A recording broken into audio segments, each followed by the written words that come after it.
Hello. For this one, we're going to talk about bisectors and midpoints. This is like the back side of your second worksheet. The first thing we're talking about midpoints. They are the middle of your line.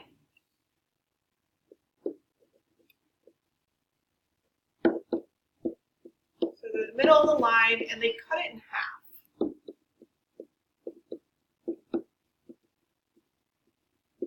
So if I have a segment, AB, and I know that C is the midpoint, it's going to be right in the middle. So if they tell me C is my midpoint, it's right in the middle. So if I get a statement that says C is midpoint of AB, then I'm going to go ahead and make one hash mark on AC and one hash mark on CB, because that tells me that AC is congruent to CB. My two segments are congruent.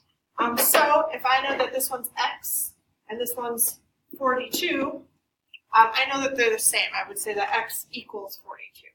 So you could say X equals 42. Alternatively, if they give me an equation, if they say something like my first segment is 2x plus 4, and my second segment is x minus 3, I can set up an equation and solve for x. So I would know that 2x plus 4 equals x minus 3. We'd subtract our x's. You get x plus 4 equals negative 3.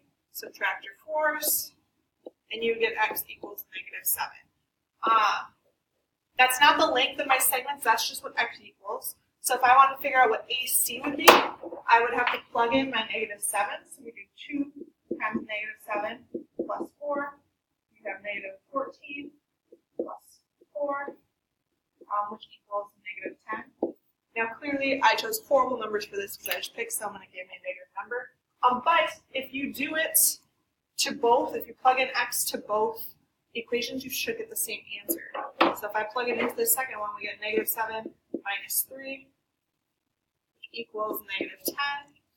So the total length of my thing would be negative 20. Again, generally you'll get positive numbers.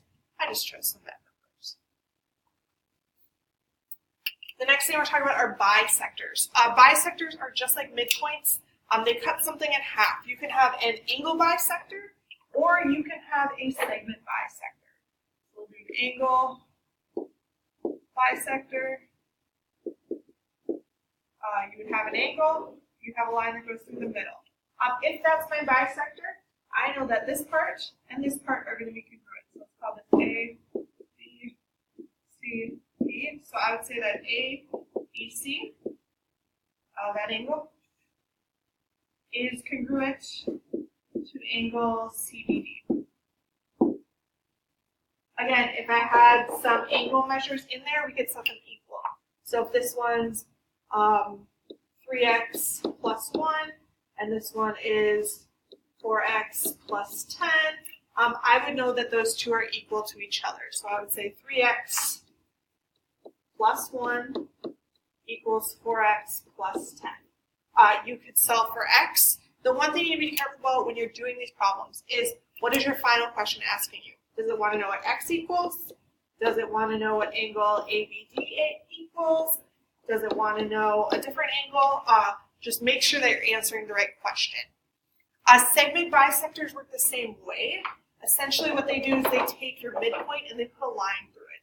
So I would have AB as my segment, and maybe I know that CD is a bisector.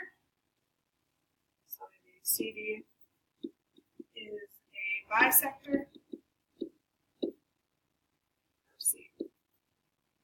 That would tell me that these two segments are congruent to each other. I'm going to put an E here. So that would mean that AE is congruent to EB. And again, whatever these equal, maybe it's x plus 2, 3x plus 10.